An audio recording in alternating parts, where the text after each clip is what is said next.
Oh my gosh, so the names. I told you last time I looked up, like listened to her talk about characters so that I would know in my head how to pronounce names. I know that R-H-Y-S, when it's shortened, becomes Reese. Like, I know that that's how she pronounces it. I got it. But for some reason, the full form of his name, I keep saying Rysand in my head. I say that too. And but I'm it's like, not right. That's not right. And so every time, and honestly, once he became a bigger part of the story in the last, third, it took me forever to get through that part because I kept, each time it said his name, I would go back and be like, Rysand. No, Rysand. But it sounds weird when you say recent. Like, it doesn't look like that's how it should be pronounced. I don't know. I don't like it. I'm gonna continue to say Rysand.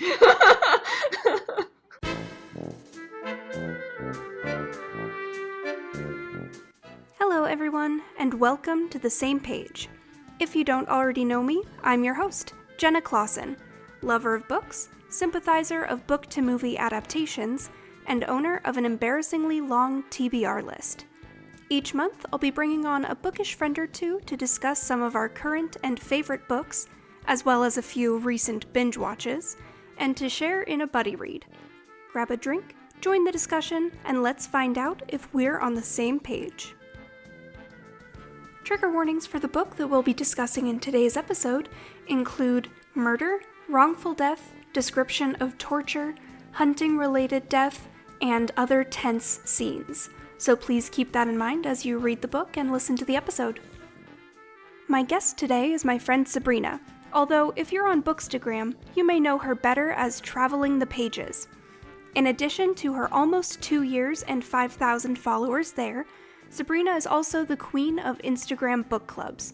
She helps out with Thrillers by the Book Club, which, as the name implies, discusses thrillers each month, as well as hosting and running the Literally Shelved Book Club, which each month leads discussions on books from nearly a dozen genres. You can find all of her social media information, as well as where to follow her, down in the show notes. And with that, let's jump on into the episode. Your face, you look so excited. Hi. Hi. Welcome back to the podcast. You must not have had such a terrible time last time because you came back. You made me come back! You make me sound so mean. I promise y'all, I am not as mean as she makes me sound. Goodness gracious. I mean, it wouldn't make any sense for me to come on one show, but then not the consecutive one because. But you could have, run away if you felt like you needed to, and you didn't, is what I'm saying. So thank you for not running away. Bad. You're my friend. Well, good. Even though now I feel bad. Because apparently I forced my friends into situations. Sorry. Oh, anyway. So yes, welcome back everyone. We obviously, as you can see or hear, we have Sabrina back again today. We are doing our book discussion for A Court of Thorns and Roses by Sarah J. Maas. Very excited about that. But before I go into the publication info and read the back cover again, I'm going to make you start us off.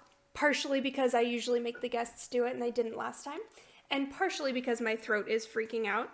Do you want to start off with what you're drinking? Oh, I'm drinking a Gatorade because I am boring. You're not boring. Very tasty. It's very tasty. It is. What flavor is it? Fruit punch. Oh, nice. Is that the regular red one? I think so. I think so. I don't know. I didn't get it. My husband got it for me as my weekly treat. I love that. I haven't had a Gatorade in so long. But I have a glass of wine. And here's why. I usually... So, I didn't always do this with Dana, but I have so far with other guests. I don't usually do an alcoholic beverage if the other person isn't, just so that I'm not like, I'm over here getting drunk, whatever. But this book was so, there were some steamy moments, And then by the time I finished it, I was an emotional wreck. And so I did. I texted Sabrina yesterday and I was like, also just FYI, I'm going to have a glass of wine because I need it. So here we are. I have a very big glass. These are my favorite glasses. I don't know if you'll be able to see it, but it's Grape Creek. Oh, Grape Creek. What's that? Yeah. It's one of our favorite wineries. It's in Austin. You guys are fancy with your little wine vineyard Oh, things. We were talking the other day about that. What is that cult? The cult. The exercise cult. Oh, yes, Peloton. The Peloton cult. Oh, yeah. I keep saying, like, I'm going to do that because I used to do cycling classes every week. And, like, that was the last time I was that skinny and in shape. And I was like, yes, I should do this. And then I keep not, partially because it's expensive, but also partially, my least favorite thing about those cycling classes and a lot of workout classes in general is the feeling that someone is just yelling at you. Like, I want someone there to tell me if I'm doing something wrong, but the like, yeah, do better, go faster, like, people yelling is too much for me. So I haven't bitten the bullet because I don't think I would enjoy it. From the many messages I received once I posted about Peloton cult, they said that they're really encouraging all the instructors and stuff, and they actually like give you feedback, and you get to see something called a leaderboard and watch yourself move up and all these things, and it's really nice and fun. But I've never done a class, so I don't know. Fair. You could try the app, the Peloton app. Apparently there's like Peloton with the bike and like the membership, right? Mm-hmm. And then they have another thing for the app where you can have access to all those classes still. And they have a whole bunch. They have like bar, they have HIIT, they have yoga, they have strength, they have core, they have biking, they have running, they have walking. They have other things. That's what I've seen. I don't know the pictures you all sent me. I was impressed with how many you were listing off there for a second. I was like, damn, girl, you go. You go with your list. All those. So. This episode is not sponsored by Peloton.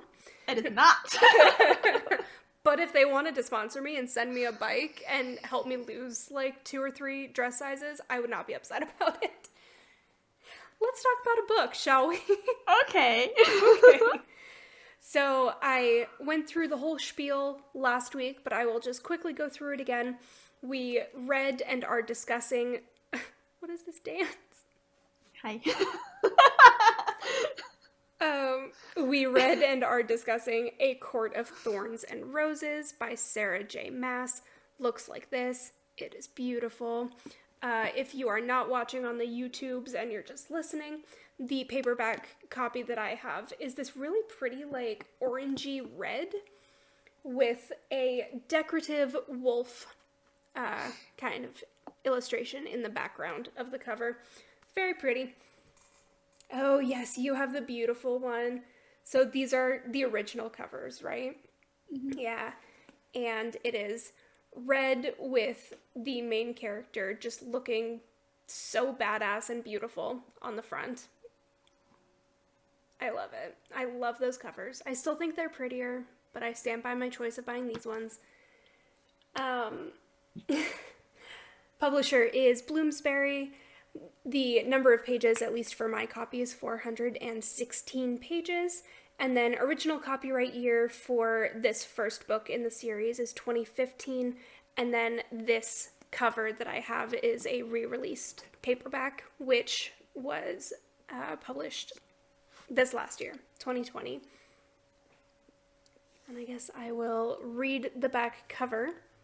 So just sit back and enjoy your Gatorade for a second. You're like, thanks, I will. Back cover says, when 19-year-old huntress Feyre kills a wolf in the woods, a terrifying creature arrives to demand retribution. Dragged to a treacherous magical land she knows about only from legends. Lost my place there. Feyre discovers that her captor is not truly a beast, but one of the lethal, immortal fairies who once ruled her world. At least, he's not a beast all the time. As she adapts to her new home, her feelings for the fairy Tamlin transform from icy hostility into a fiery passion that burns through every lie she's been told about the beautiful, dangerous world of the Fae. But something is not right in the fairylands. An ancient, wicked shadow is growing, and Feyre must find a way to stop it or doom Tamlin and his world forever. Bum, bum, bum, bum. Sorry, they're barking. Oh, it's cool. I heard a pet noise, and honestly, I assumed it was one of mine. Nope, it's Luna.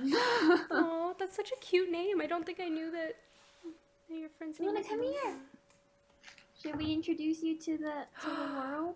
Yes, please. Come here. Don't pee on me, okay? Hello, cute friend. Look at her. Oh my She's a gosh. little baby. Look at that face. She's like, I do not know about this. Look. Look. I see you on camera. Oh Yeah. my gosh. How cute. She's little.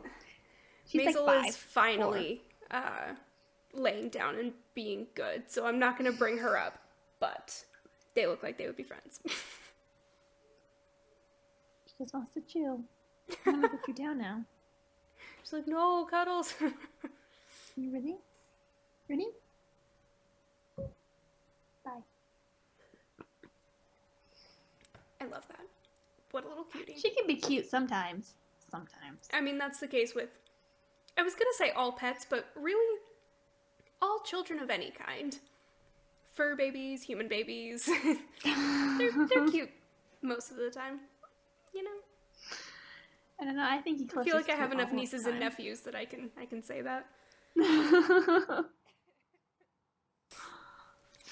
So let's start off. Well, I will just do a quick recap of what we talked about last time of why this book was chosen. Kind of a SparkNotes shorter version. Basically, I have been needing to pick up this book and read it for forever. And I finally, in about October, was like, okay, I'm going to sit down, I'm going to read this book, and I'm going to talk about it on the podcast, and that is going to be, like, my excuse for finally reading it.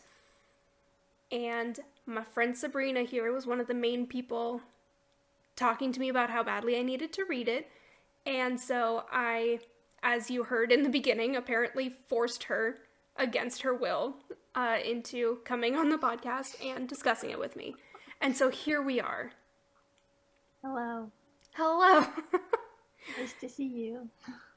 You've already been on for a while. We're recapping some of the things from last week. Hi. Okay. So you were one of the main people telling me I needed to read this book. Mm-hmm. Why was that? Was it just because you loved it so much? Or was it just because it was so highly hyped? Like, why is it that you just spread the gospel of this book? Both. Because everyone was reading it, and it's really good. And it's really good.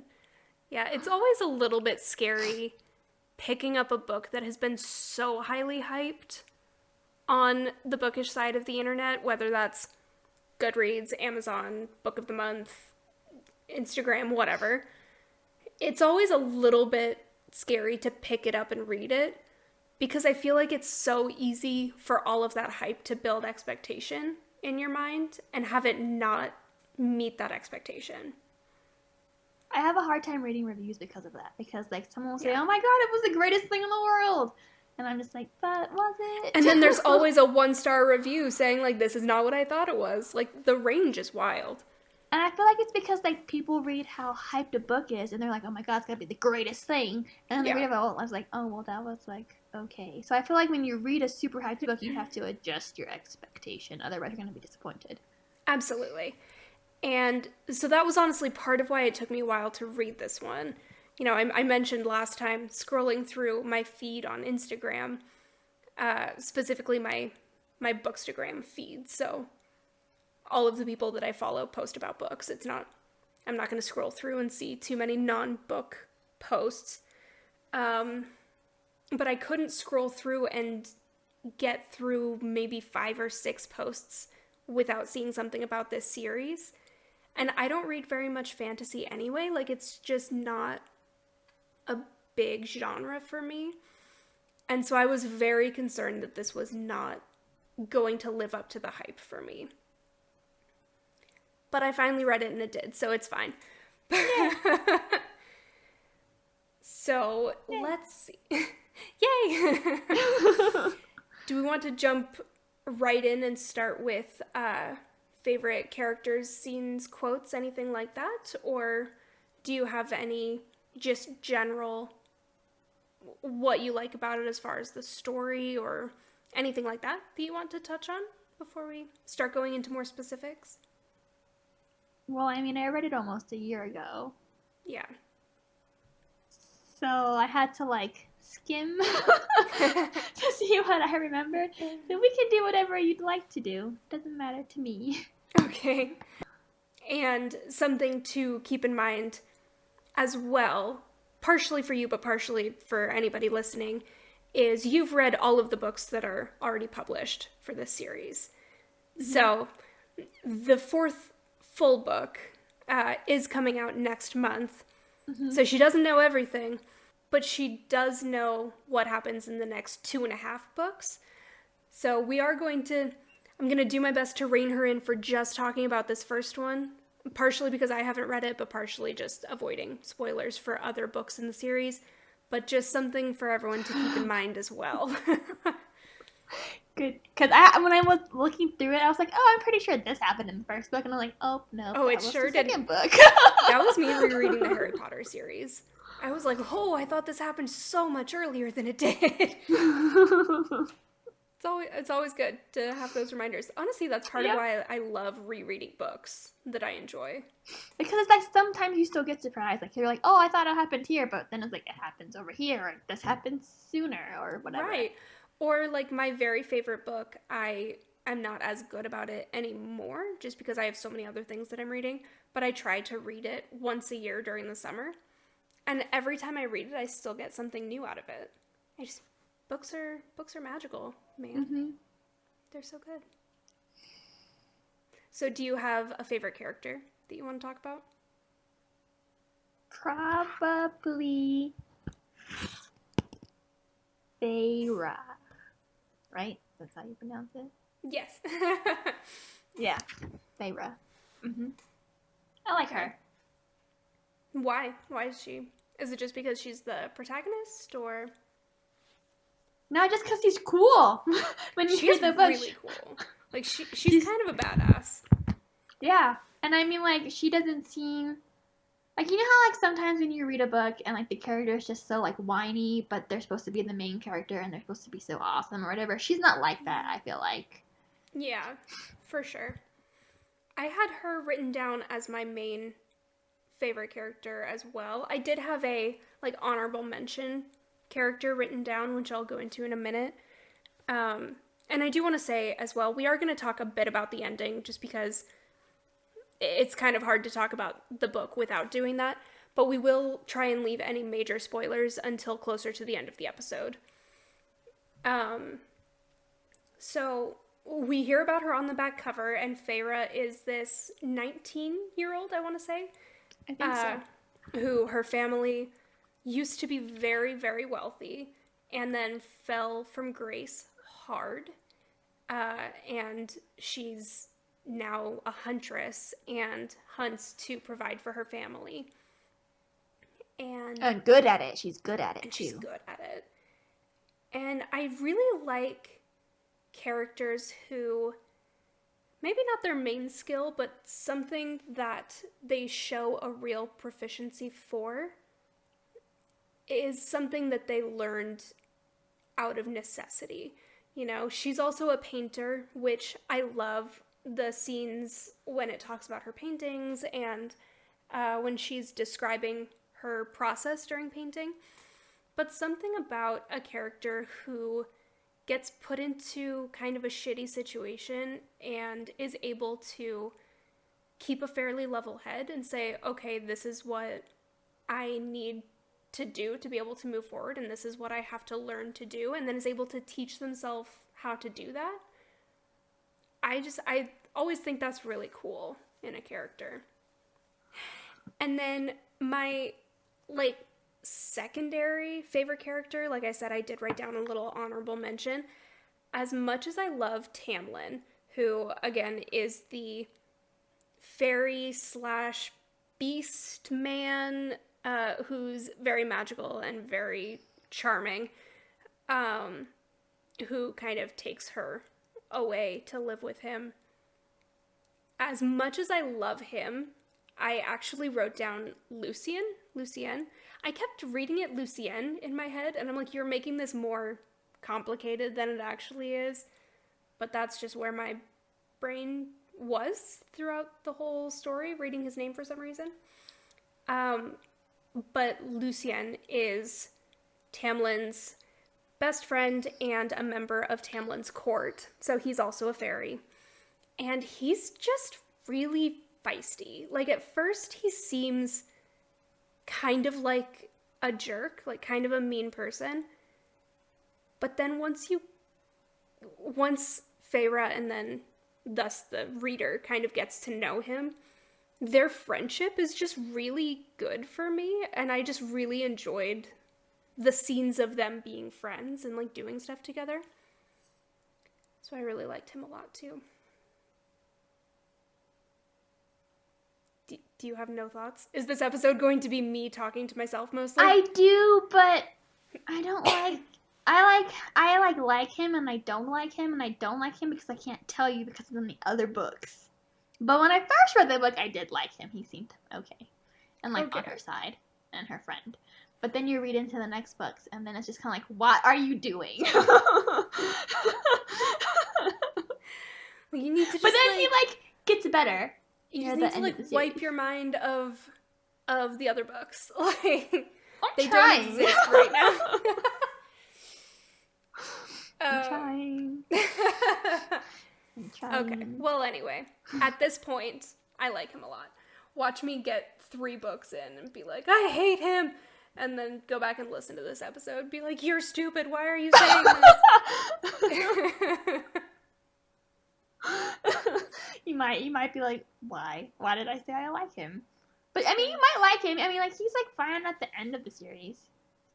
Still not my favorite, but you know, better than before. I mean, I like a complicated character, and I think it's possible to like a character and like how a character is written without agreeing with all of their choices. Which honestly I think makes books and characters and writing styles more interesting anyway. So who knows? I may still have a thing for him by the end. We'll see. I'll let you know. I'll keep you updated. And do you have a favorite scene from this one? I know you only like skimmed it. I know you didn't do a full reread, but it's like near the end of the book when she's like fighting through those trials. I like that whole area. Yeah. I had that kind of written down as a secondary one as well, so we'll definitely talk about that when we go a little bit more into the ending, because I thought that whole part, and I mean that's basically the last like quarter of the book, so it's a lot. It's not a chapter. I mean, like, I liked some scenes, but like I said, when I started reading, I was like, nope, don't like that scene anymore. That's fair. Sorry, my brain just like, it had a thought and then very suddenly it didn't have a thought anymore. Yeah, that's definitely fair, going back. And I mean, again, series, that's part of why they're fun to reread, is once you know the end of the story, everything changes. It's kind of like watching, not really a scary movie, but like suspenseful or like murder mystery or something, and then going back and rewatching it once you know the ending and you know who done it, and trying to see the clues that were laid. I feel like that's kind of the experience that I've always had rereading series as well. So, I really want to reread this one, but I just haven't had the time to. Yeah. I'm hoping to try and read the second one before next month. We'll see. I have lots of reading I have to do. But I'm mad that I have so many other things I need to be reading now, because now I want to keep reading. And Nick was like, well, now you just have to see if you can read the other 3 before the next one comes out next month. I'm like, I don't think I Real. can read all of them by then and still meet any of my other criteria. I still have to read Jane Eyre this month. There's a lot. So my favorite scene is, I want to say, pretty close to like the 1/3 mark. I wrote down chapter 18. And basically, once Feyre goes to live with Tamlin and Lucienne in the Spring Court, once she and Tamlin are kind of sidling up next to each other and getting more friendly, they start going on these adventures, and he starts showing her all of these beautiful places that she can later try to paint and, all of these things. And in chapter 18, he takes her to this beautiful glen that has a pool that she describes as being silver and made of starlight, which I just thought was so beautiful. And I just wanted to be there. And I mean, that's about it. I didn't write down much about the scene itself, as far as they have this conversation and it really moved me or anything like that, but they go for a swim, the two of them, in this pool of silvery starlight, and I just thought it seemed like a really beautiful place, and I would like to be there very badly. I mean, I'd want to be there too. I mean, every time I read a fantasy book, I feel like I like them so much because they're such different, like, worlds, and obviously it's not normal. So I think that's why I like reading fantasies. And this one, like, the world that she created for this series is really great. Yeah, absolutely. The world building is phenomenal. And yeah, like you said, the world itself just seems like a really cool place. I wouldn't want to go and visit every court, but Spring Court sounds like exactly where I want to spend my entire life. I want to visit the Night Court, and when you read more, you'll know why. It does seem like a really cool place already, just from the little bits that we get of it in this story before she doesn't see any more of it, and I will, again, when we go into the ending, that'll be a bit more of a spoiler, but the little bit that she sees, it seems really interesting. Like, it seems like a very different kind of place. And that's kind of part of it, too. The Spring Court is basically, it seems like our world, just, it's spring all the time. And there's small magical, like, bubbles, like this pool, and places that are very obviously magical. But for the most part, it seems like your favorite place on Earth, but it's just spring all the time, and the flowers are always blooming, and there's always birds chirping in the trees, and it just... Spring... I would kind of want to go see Autumn Court, just because I like fall. I was going to say, spring and autumn are by far my favorite. And so, other than Lucien's family that I would like to avoid at all costs, I would love to see more of the Autumn Court in the future stories. I can't remember if... I don't think they talk about that court a lot. But again, I'll know why later. Yeah, he describes it a little bit in this book when he's telling her about his past and, like, where he's from. But not much. One thing that I really loved, and I didn't write down, but really close to the end, basically, Feyre is in a place where she is surrounded by the High Lords of all of these courts, and she's describing how she knows where each of them is from by how they smell. And so, like, she knows that Tamlin smells like, I didn't write it down, but, like, he smells like fresh dew, and he smells like spring, and so she knows that it's Tamlin because he's from the Spring Court, and she knows the High Lord of Autumn because he smells like fresh fallen leaves or something like that, and it just, I loved that. I should have written it down, but it was very good. I didn't know that you could have a smell with leaves. Is that weird? Yeah, I don't know. When they fall? I mean, they do, at least in Washington, in all of the years that I lived there, they always did. A little bit depressing, kind of like books. I'm pretty sure the smell of the falling leaves is them decaying, you know? And so, like, the smell of the book is the smell of the paper getting old and starting to decay a little bit, which is depressing because it's my favorite smell ever. But I'm pretty sure... I have a very good sense of smell, then. But I'm pretty sure that's the same thing with leaves. Like, once they fall and they're wet and they're on the ground and they're just gorgeous, like, creating the pathways, I'm pretty sure the smell is them decaying. You like the smell of decaying leaves? It sounds very depressing, but I mean, that's kind of what fall is, honestly, is yeah, I mean, like old season dying so that we can get a new season. Yeah. Oh, well. I don't know. Like I said, sounds kind of depressing. I don't mean to be, but it is what it is, I think. And then I know you didn't write down any specific quotes. Again, you didn't do a full reread, but were there any stories that were told or any conversations that you remember standing out to you? You know that scene where it's that one festival with like the firelight and like yeah, fire dude night, all dressed in black. Yeah, I like that one. I don't really remember everything about it, but that was one of those scenes I liked. Sure. Yeah, they're that's again about a quarter to a third of the way through the story. Oh. And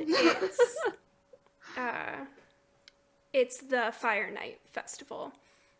I'm not going to go too much into that because it's kind of weird and kind of hard to explain without going all into it, but it was a really cool scene. Yeah. So, quotes. I wrote down, like, one kind of big-ish one and one not very big one. They're both from fairly early in the book, I want to say. Mm-hmm. I don't know. It looks like one of them's from, like, 2/3 of the way through, so that's a little bit better. And neither of them really have to do with the story, but I just thought that they were very pretty. So this first one is from chapter 7, and like I said, Feyre is an artist. She's a painter, and so at one point she is kind of wandering this castle that she's now living in, and she's looking at all of the paintings on the walls. Mm-hmm.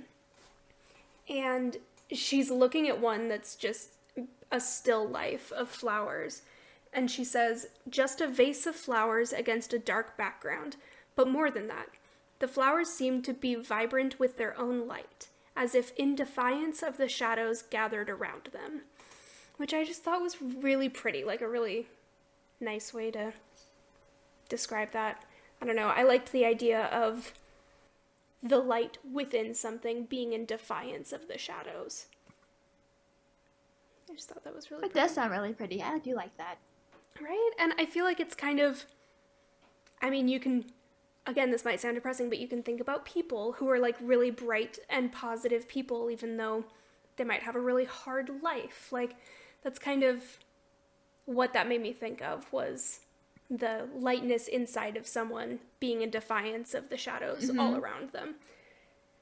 So I liked that one. Again, nothing to do with the story. It's just setting the scene of the castle and of her love of painting, but I thought it was beautiful.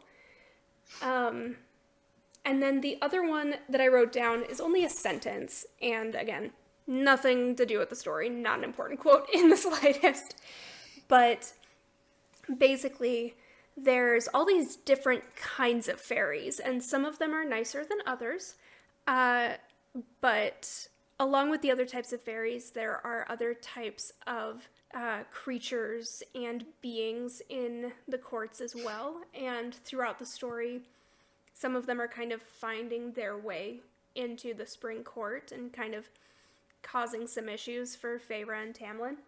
Mm-hmm. And one of them, I read it as Puka, P-U-C-A. I don't know if that's how it's pronounced. In my head, I pronounced it like the dog from Anastasia. Puka? I don't know. It is how you pronounce it. There's a yay! pronunciation guide in the end of my book that I never noticed before. What? That is delightful. You should, like, take a picture of that and text it to me, because I don't think my Okay. book has that. Either that or I just It's like completely right missed it. after the acknowledgement pages. It's kind of... Yeah. Wow. Heckin' rude. Yeah, no, that's really cool.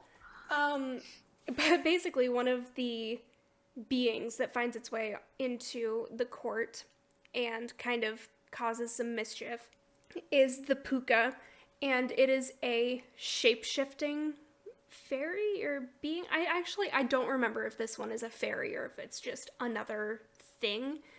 But it presents itself to Feyre as her dad, and so she's like, oh my gosh, my dad is here, he's trying to save me and take me away and take me back home and all of that. And so it is a shapeshifter, and I want to say it's Tamlin. It's possible it's Lucian, but I want to say it's Tamlin is explaining some of these creatures to her, and they just describe it by saying the puka belongs to the wind and weather and everything that changes. And that was just another thing that I thought was really cool, where it's like, well, of course, that makes sense, because all of the courts and all of the lands are based off of, not necessarily weather, but are based off of nature. And so for something that can change what it looks like, for it to kind of be born of all of the forces of nature that change and are constantly changing, I just thought that was really cool. Again, that's just another really cool piece of, like, story building, I thought. I think she does a really good job of, like, building the stories. Yeah. Yeah. Just I because, absolutely like, you agree. get so invested in the way she explains things and stuff, you know? Mm-hmm. But I've only read this series and Crescent City by her, and that's it. So. I know you were reading that one last week. Brief pause. How was it? It was it really so good. Yeah. Yes. It takes a while to get into because she builds the world a lot in like the first 200-300 pages, but by like the 200 or 250-ish, I started getting really invested in the book, and that was really good. I love that. That is, like, even before I read this one, after this series on the list, that was the next one by her that was like, okay, eventually I need to read this one. I want to read Throne of Glass next. Yeah, I've Because heard that that one's one's really done. good. As far as like order of, okay, I need to read this now, it was ACOTAR, Crescent City, and then Throne of Glass. I keep wanting to say Thorn of Glass because Thorn and Roses. I don't know, man.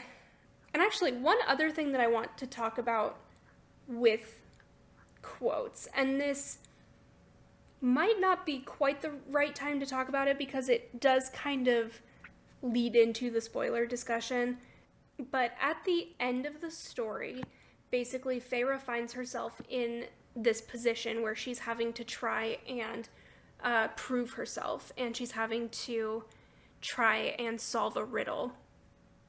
And I made note of the riddle that I wanted to talk about it. So first of all, when you were first reading it, did you know the like answer to the riddle before Feyre did? I'd have to look at the riddle again to know. Okay, I'll read it. I have it written Okay. down here. Let's see, page 313. Here it is. Okay, so the riddle is: there are those who seek me a lifetime, but we never meet, and those I kiss, but who trample me beneath their ungrateful feet. At times I seem to favor the clever and the fair, but I bless all those who are brave enough to dare. By large my ministrations are soft-handed and sweet, but scorned I become a difficult beast to defeat. For though each of my strikes lands a powerful blow, when I kill, I do it slow. No. So here's the thing, and I was telling Nick, I am very bad with riddles. Like, very bad. would be useless if I was in Feyre's situation here, having to solve a riddle. But for some reason, as soon as I read this, I was like, oh, well, this is the answer, I think. But I must be wrong. That can't be the answer, because it's like 10 more chapters or something before Feyre recognizes what the answer is. Mm-hmm. And she wasn't getting it. And I was like, okay, that seems really obvious to me. And I'm really bad at riddles, so I must be wrong. Like, if she doesn't know what the answer is, then it must be something else. Like, I'm not being clever enough to know what this is. And then 10 chapters later, it turned out that I was right, and that the answer was what I thought it was. That's good. And I was just kind of like, wait, what? So I was just very confused, and I wasn't quite sure if maybe it was just that, like, as a form of storytelling, that the author wanted the audience to know what the answer was and be like, Feyre, you need to just say this and everything's solved. Or if it was just that for some reason my brain got that one and never gets any other ones. So I was curious if you had that same feeling when you read it. I also don't really remember what the answer to the riddle was. So I might have, but I don't think I got it when I read it the first time, but I don't remember. So, spoiler for people who haven't read it, the answer is love. And it's like, people are always looking for me, but sometimes they can't find me. But I'm always there for people who are brave enough to look for me. But, you know, if I start turning sour, then it's really hard to kill me and all of these things. Oh, I guess that makes sense. Yeah. Nope, I didn't get that. And especially, like, the situation that we'll talk about later that she's in, where she's having to try and solve this riddle, is basically proving her love of Tamlin and, like, proving that she loves him. And so I don't know, I wasn't sure if it was a purposefully really, like, on the nose and easy riddle, or if it was just because I was already in that mindset, I got there really quickly. But yeah, that was interesting. I was just curious. No. I don't like riddles. I don't either. I always, jokingly but not really, I always tell Nick that I'm not quite smart enough for riddles. Riddles are hard. Riddles are hard. My brain doesn't work that way most of the time. I don't know. Anyway, so I think I touched on all of my things that aren't spoiler heavy or like book club type questions. So let's talk about a couple of those questions that don't deal with the ending quite yet. So one thing that I thought was really interesting, and when I start reading a new physical book, I'll like pick one of my bookmarks that I'm going to have with reading that book. Mm-hmm. And I was like, oh, I'm reading fantasy, and I basically never do that. So I should use this one. And for anyone who can't see, it's a little illustration of Belle from Beauty and the Beast, and it has a quote from the song. And I was like, perfect, this seems like a book that she'd read. And it ended up being really funny to me that I had randomly picked this one, because reading it, there is a lot of similarity that you can draw between Beauty and the Beast and the book. Mm-hmm. You know, like the back cover says, she basically, to pay a debt, she gets whisked off to live in this castle with this person who presents as a big, hairy, clawed and horned beast when she first meets him, and is taken off to this room and has dinner with him every night. And at one point she like picks a rose out of a flower garden, which in the original Beauty and the Beast, that's the price, or that's the debt that she is paying, is that her father had picked a flower from the garden. And a little bit later, because she's an artist and she tells him she would like to be able to paint while she's there, there's this very Beauty and the Beast moment where he like takes her to this art gallery and she spins around. It's beautiful. I've never seen so many paintings in my whole life. Like that exact moment, basically. And so I thought that was really interesting because that's one of my favorite stories. And so that kind of led me to very hard question. Probably not because you're a reader like me. But would you rather, if you were in this crappy situation, you're living with someone you don't know, big furry person, would you rather be given the Beast's library or Tamlin's art gallery? Library. Yeah. I mean, hands down. I spent my entire childhood dreaming about this library. But I thought it was, like I said, really fun, really interesting. I did not know going in that there was so much pulled from the story of Beauty and the Beast. Now that you like compared the two, I can totally see how they're similar. Yeah. It was really fun for me. So yeah, I accidentally picked a perfect bookmark.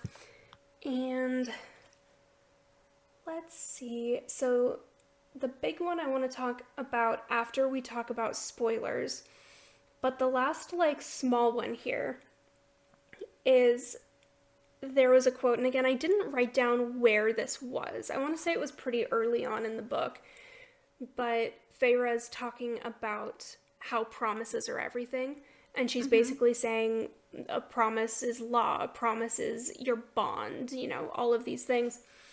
And that's a really big part of not only her story, but her as a character, is promises. When her mom died, she made a promise on her mother's deathbed to take care of her dad and her older sisters, and that's why, like we were talking about in the beginning, she learns to hunt and she learns to take care of them. And then she makes some smaller promises that you could kind of include in that as well, but obviously the one to her mom is the big one. And so what do you think about the big promise, but also just promises in general, like a promise as an act or as a contract, being her driving force as a character? I don't understand your question. Like, that's kind of the core of her character in this book, is that she is loyal because she's keeping promises. Do you think that that makes her a strong character? Do you think that that is maybe an excuse for something else? Like, what do you think of that being one of the main things of her as a character? I feel like it makes her a stronger character just because, like, she has a driving force. Like, if she makes a promise, then she's going to keep and fulfill her promise until she no longer can, you know? Sure. Whereas, like,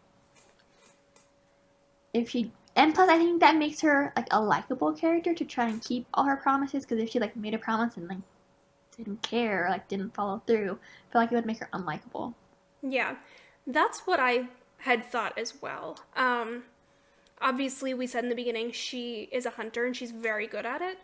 And on the back cover, it tells you that she kills this wolf.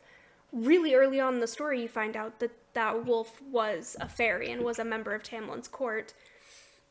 And so, as I was looking up some questions and kind of getting an idea of some book club discussions for this book, one of the questions that was popping up a lot was if she was even a likable character, because she is a hunter and she does her whole adventure, and her whole, it ends up being a love story. Like, that is all, it's all brought on from her killing this fairy without a second thought, really.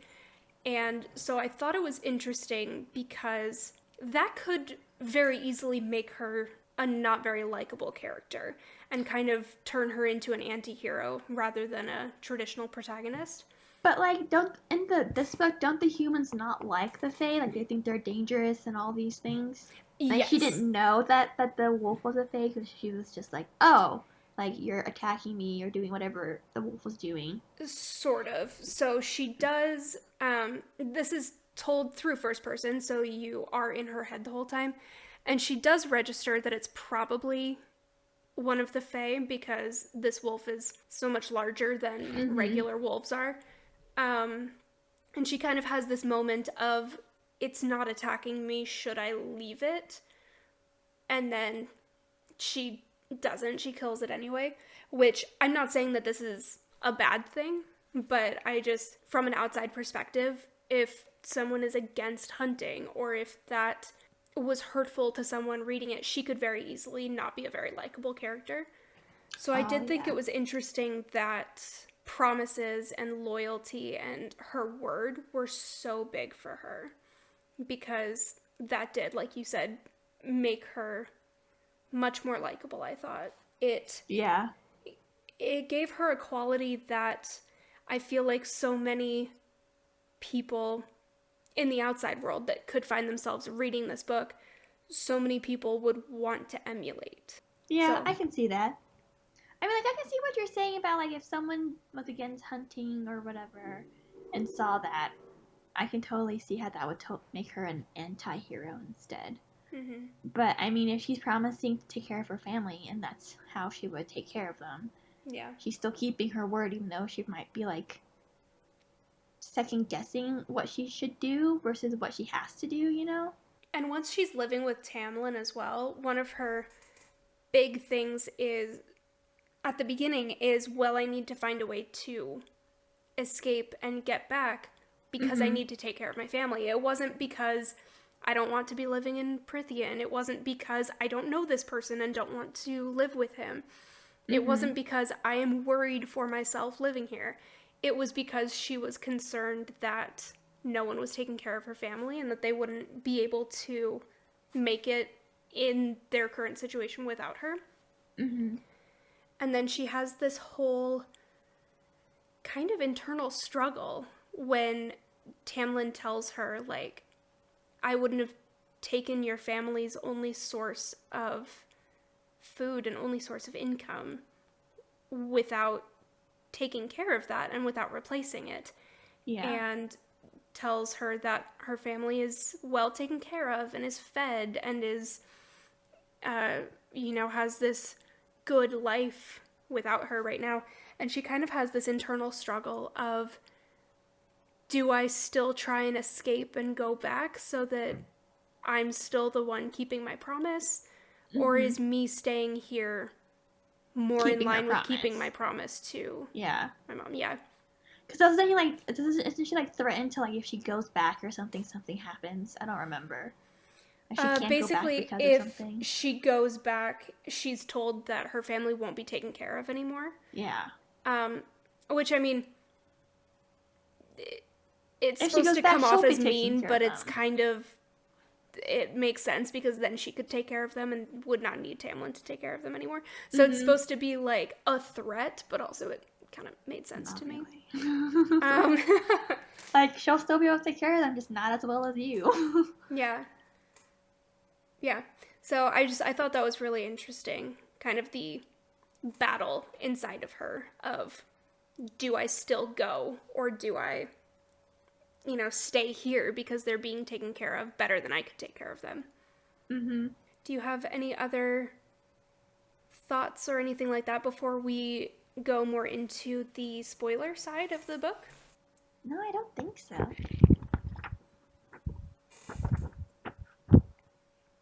I have thoughts, but they're based on the other books, and I can't say anything. When I first read this prepared, book, and then it was all the sequels. yeah, like, I really liked this book when I first read it, and I was totally for, like, Tamlin and Feyre. Totally, like, oh my god, yay! And then I got to the second book. Love stories. Yeah, and then you keep reading, and it's just like, well, now that I know this, what do I do? And I no longer like their love story. So. Wow. Is it this? Okay, so spoiler warning is officially in effect here. Isn't there like a love triangle? Like, is she gonna be with Tamlin or with Rhys? Is that a thing? I think I've heard that from people. Yeah, because, like, when you get into the second book, Rysand. I like Rysand. Rysand. It'll probably end up being our cold open because it was very funny. But basically, the full form of his name, I can't stop reading as Rysand in my head, but I know that shortened it's Reese, and so I was like, Reese, it's Rysand. Anyway. Yeah. So, like, when you read into the second book, you start seeing more into, like, Tamlin's and Feyre's relationship. And then there's this new relationship with Reese. And then you just kind of end up changing your perspective because of this new relationship. Love that. We've got a real Elena and Stefan versus Elena and Damien thing going on here. I actually know what show you're referring to when you see that. So. I hate how much I love that show. It's so trashy, but I love it so much. Yeah. For anyone who does not know, that's Vampire Diaries, which I wholeheartedly blame my friend Katie for making me watch. But it's so good. And they're all so hot. Like, I just want to watch it because all of the people are so beautiful. Okay, but between Stefan and Damien, which one? I mean, obviously Damien. Obviously. I would be on Stefan. Oh, are you a Stefan? See, but again, I feel like that's kind of Team Edward or Team Jacob as far as, like, Twilight, where one is more the bad boy of the trio, and one is like, I'm the classic romantic and blah, blah, blah. I feel like basically all love triangles kind of fit into those categories. Where that's just like the good guy or the bad guy, and they always pick the bad one. Well, not always. However, well, okay, most of the time. However, when you read the second book, you will understand because it's a different dynamic. I really want to try and read it before the new book comes out, because then if I've read 2 of the, like, 3.5 that are already published, I can be like, okay, but Nick, I need the new one now. And then he won't judge me quite as hard. But anyway, spoilers for this book now instead of for the rest of the series. Basically, and I'm gonna try and keep this explanation as short as I can. It'll probably get a little bit long-winded, and I'll probably have to stop to, like, clear my throat or have a sip of wine or something in between. But basically, the big storm or the big shadow that the back cover talks about is a woman named Amarantha, and she basically is taking over all of Prithian, which is the human land that she was living in before, but also has the Spring Court, the Autumn Court, the Night Court, you know, all of that. Has all of these lands, and she's kind of taking it over, and she has cursed Spring Court and Tamlin because she's in love with him or just really wants to sleep with him. And so they've been fighting it for a long time. And again, kind of Beauty and the Beast, you find out about 2/3 to 3/4 of the way through the book that if Tamlin hadn't sent Feyre away back to her family for her own good, she could have broken the spell by telling him that she loves him and meaning it with her whole heart or something. And you find out that the curse specifically says that there has to be a girl or a young woman who willingly and knowingly killed a fairy. And I think the quote is like, with hate in their heart. So it had to be someone who hated fairies and knowingly killed one, who was then forced to live with Tamlin and then fell in love with him and then proclaimed her undying love with her whole heart or something. So it's like a very specific curse. But which is weird. It's, yeah, that was the one moment that I almost was like, because it was very specific. But you kind of find out that Tamlin was creating the situation for this to happen. Like, the reason his court is so empty is that the members of his court for the last 50 years have been going out disguised as wolves waiting for a young woman to kill them, basically. And weird. yeah, it's a lot. And they had been doing it willingly. Like, I don't want to say he's forcing these people to go out necessarily. But yeah, so they had been trying to get this exact thing to happen for, 50 years. Very, very long time. Trying to find someone who could break this super weirdly specific curse. But anyway, when she goes back to her family and Tamlin sends her away, she goes back again and is looking for him and is trying to, save the day. So she goes to the Night Court, where she knows that he and the rest of Spring Court are being held captive by this woman, Amarantha. She gets captured immediately because she's human and, she can't see all of the fairies and can't hear as well as they do. So obviously she gets captured and taken to the dungeon, immediately. But Amarantha makes a deal with her. And it's basically I will kill you now, or I will potentially kill you later. Mm-hmm, pretty much. And so this is when it shifts from Beauty and the Beast to Hercules, the Legend of Hercules here for a little bit, where she has to pass 3 tests that Amarantha is going to set for her. And she won't know what they are. And in the meantime, she has to be in the dungeon and she's dying, basically. And she has to pass these tests, or she can solve the riddle, which will set them all free immediately, which is the riddle that I read earlier. And so she goes through all of these tests.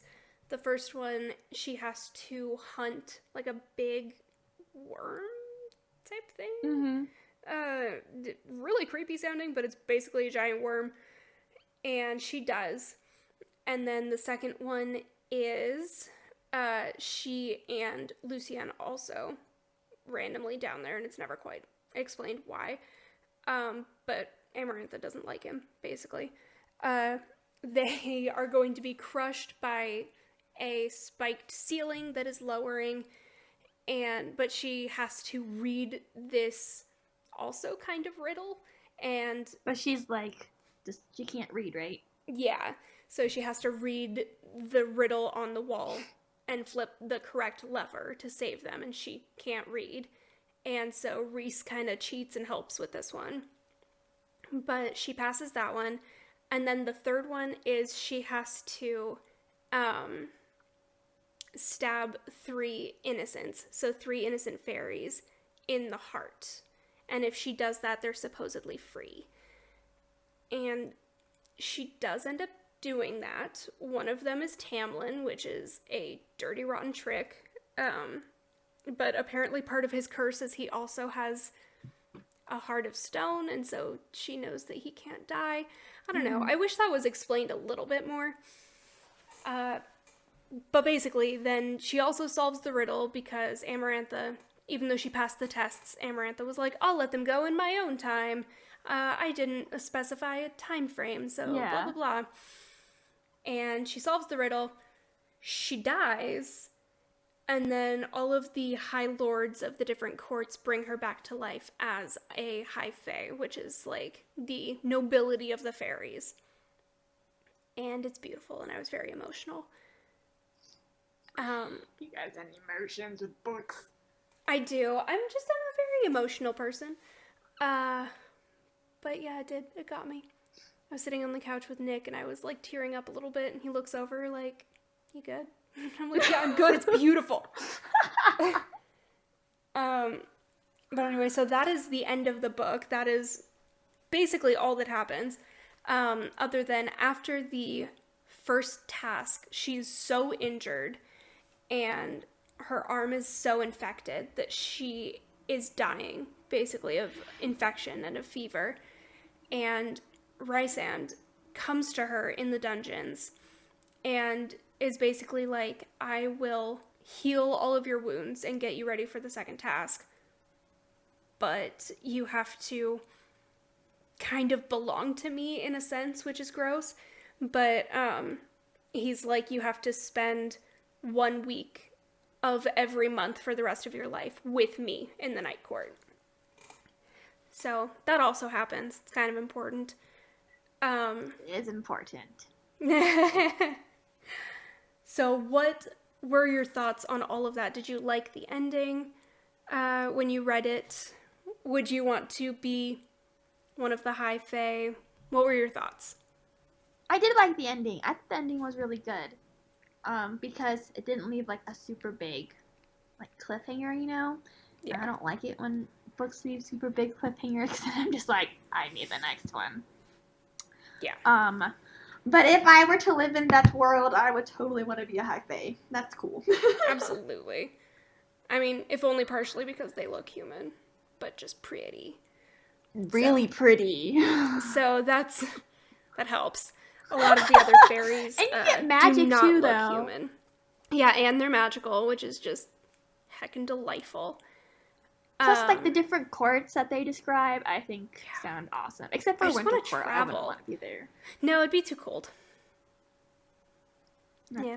But overall, I think it's a pretty sweet gig. And so she is also now immortal and gets to, at least at the end of this book, she goes back to Spring Court to live the rest of her life happily ever after with Tamlin. And so one of the other questions that I had written down is kind of just a philosophical quandary, which is the trolley problem. Are you, like, familiar with the trolley problem? I mean, I'm sure you are, but, like, the name of it. It's basically, would you, if a trolley was going, and it was going at, like, a fork in the road, and it was going to hit someone either way, would you save one person who was your best friend, or, like, a family member, or whatever, who's on one track, or would you save a group of, like, 10 people that you don't know that's on the other track? So it's what just... kind of stupid problem is that? Philosophy is rough. Man, it's the worst. But basically that is, like, a problem and a quandary that people spend years talking about and discussing. And with this last of her 3 trials that Amarantha sets for her, it's very much the trolley problem, where she can stab these 3 innocent fairies who, at the time, she doesn't know that Tamlin is one of them, and she doesn't know anything about them. She can stab the 3 of them in the heart and potentially save all of Springcourt and Tamlin and all of this, or she can not do that and basically stab herself or just fail the test, and Amarantha will kill her anyway. But she could choose not to kill these 3 people and most likely kind of leave Tamlin and the Spring Court to Amarantha's rule. So I thought that was interesting. It's just something that you see so much in books and movies and TV shows. The Good Place literally had a full episode about the trolley problem. For all of the trials leading up to this one, all of the fairies in the court and that are kind of the spectators for this are all cheering and they're having a great time. They're betting for or against Feyre. Like, they make a sports arena out of it, basically. But this one, they're all just dead silent, and you can hear crying in the stands, and the first of the 3 people is, like, begging for his life, and it was so heartbreaking. And it was really hard. I did not know what I would do for that. You'd like to think that you would have the strength to, like, the few for the many type thing, and, like, save the kingdom, and she ends up saving all of Prythian, basically, because they are able to get rid of Amarantha, but I don't know. I don't know that I could do it. Did you like the book? Like, if you were to rate it between, like, top 5, top 10, top 15, which one would it be? Of, like, forever or of, like, the year? Like, between 2020 and 2021. All your reads from last year to this year.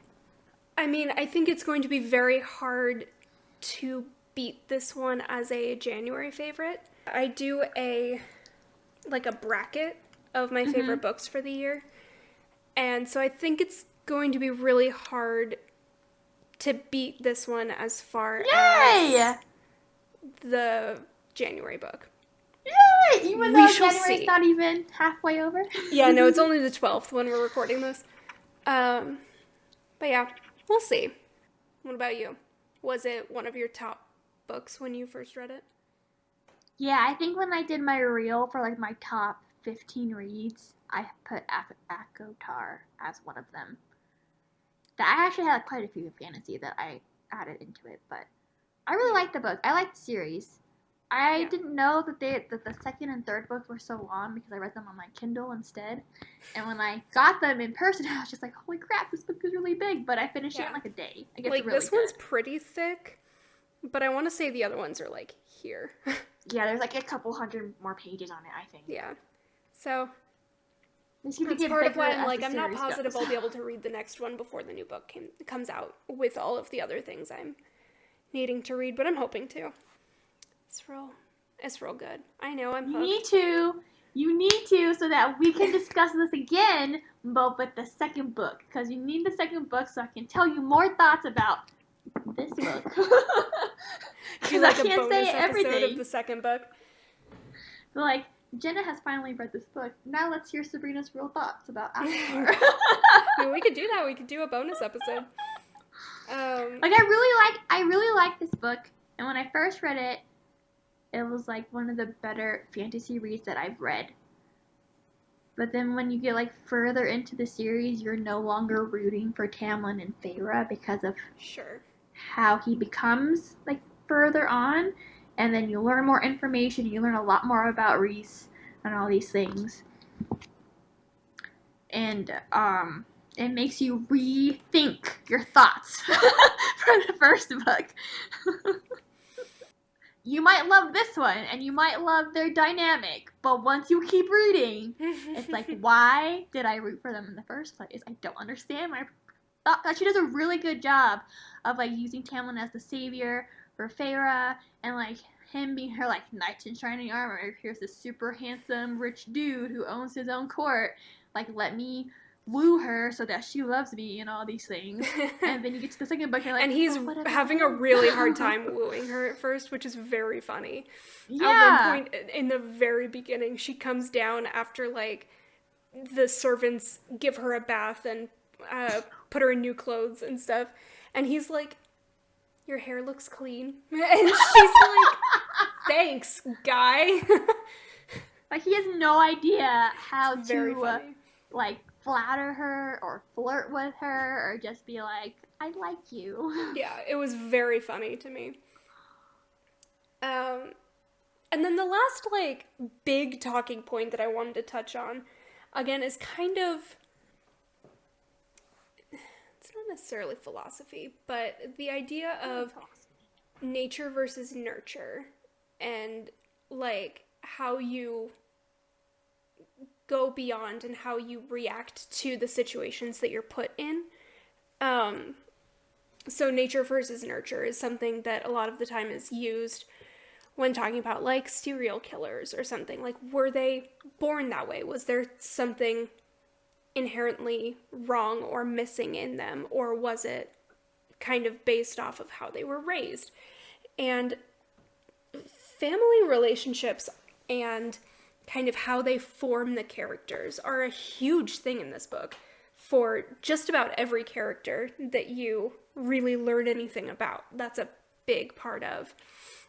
So we have already talked about Feyre's loyalty and her dependence on her word, and that kind of stemming from the promise that she made to her mom. And then Tamlin is very kind to her, and you do, again, kind of learn that it's all orchestrated to be a part of this curse and trying to lift the curse. But just in general, he's, befriending her, he's saving her, he's doing all these things, and he's trying to be very kind, and that's kind of stemming from the cruelty of his father, who was the High Lord before him, and who kept a lot of human slaves and was just really terrible. And then Ooh, you know more about this later in the series too. Just very so excited.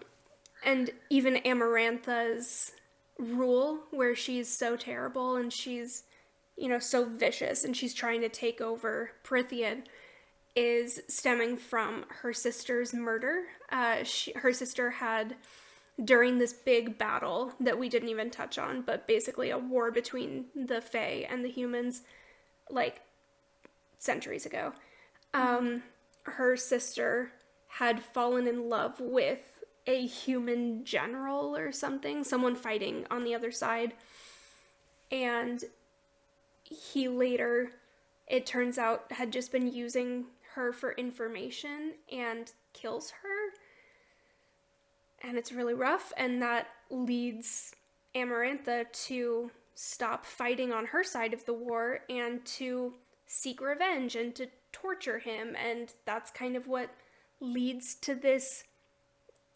overthrow and taking over of Prithian. And even Lucien talks about how he had, fallen in love with this woman who was deemed unfit and was then killed by his family. And so family ties and how they kind of form the characters are just a huge part of this story. And I was kind of wondering your thoughts on that. And if you, do you think that someone's family and their family situation dictate how they turn out? Like, who they grow up to be or whatever? Or do you think that's more how they react to those situations?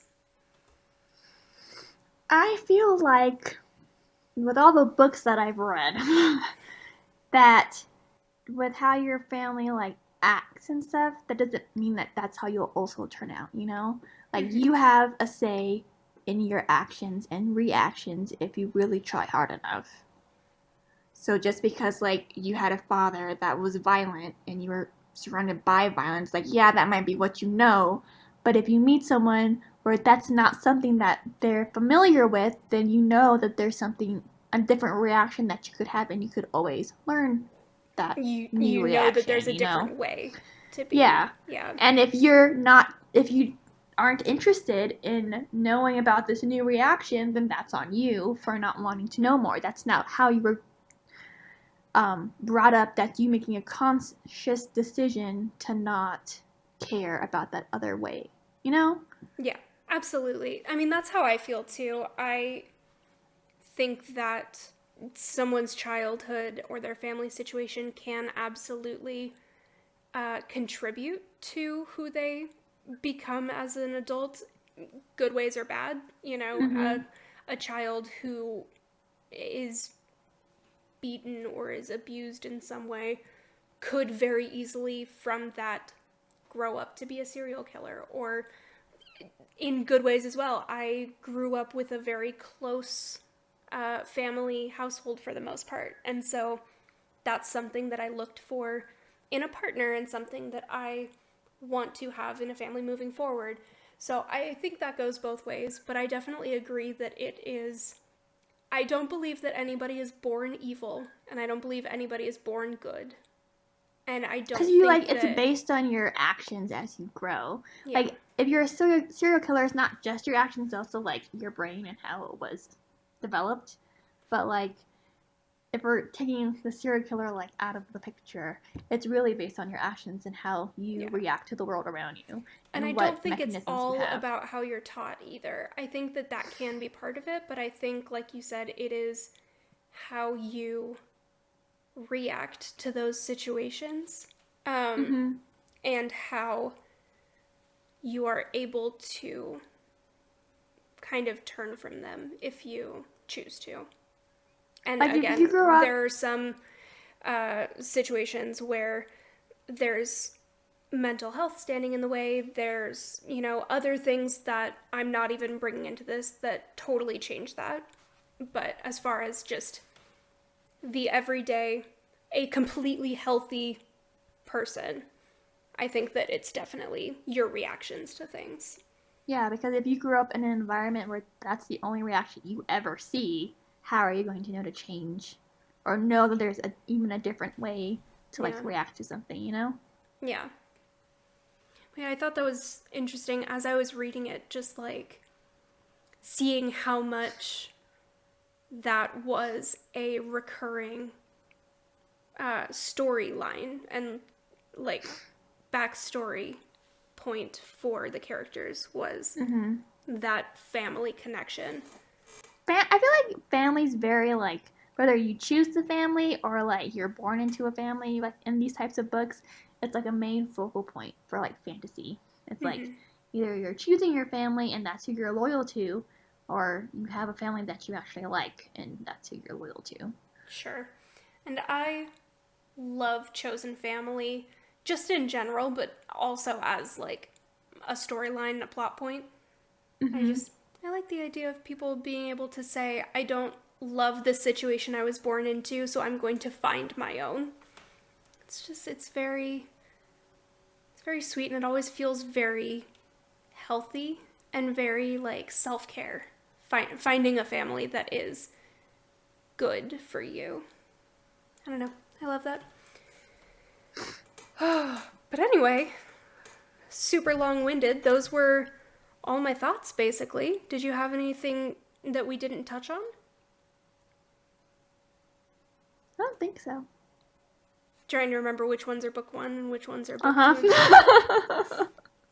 Yeah. All right. Well, then I suppose I will go ahead and start signing us off.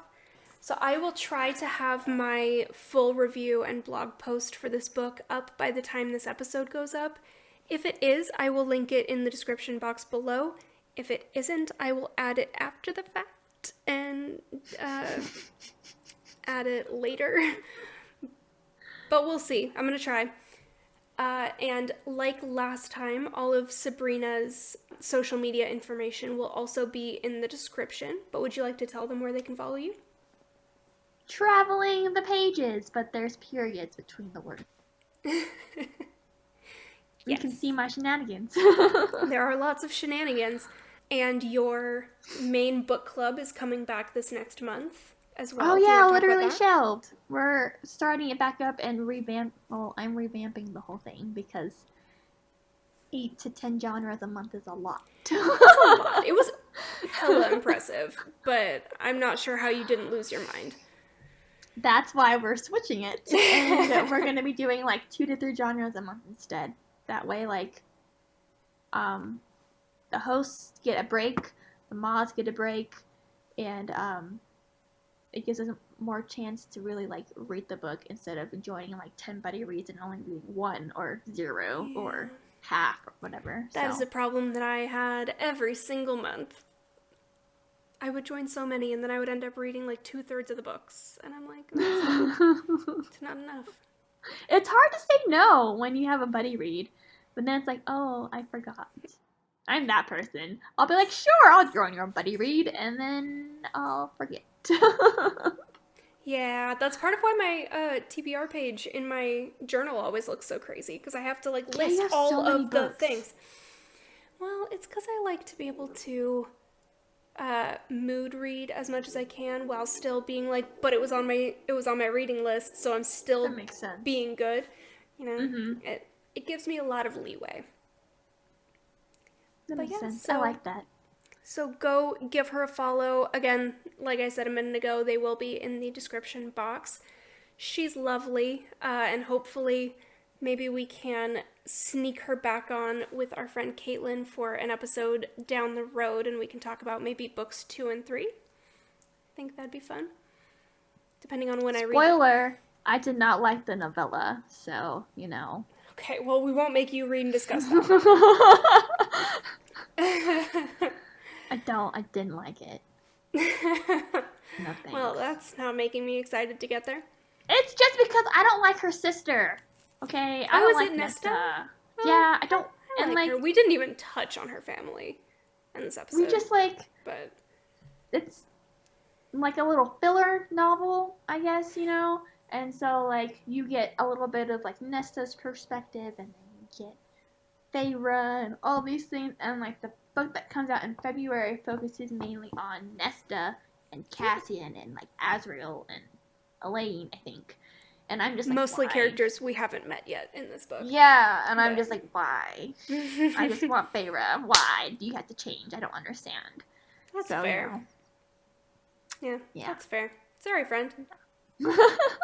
Well, we won't make you discuss that one on the podcast then. Okay. I mean, you can. I just feel I hate it. Oh boy.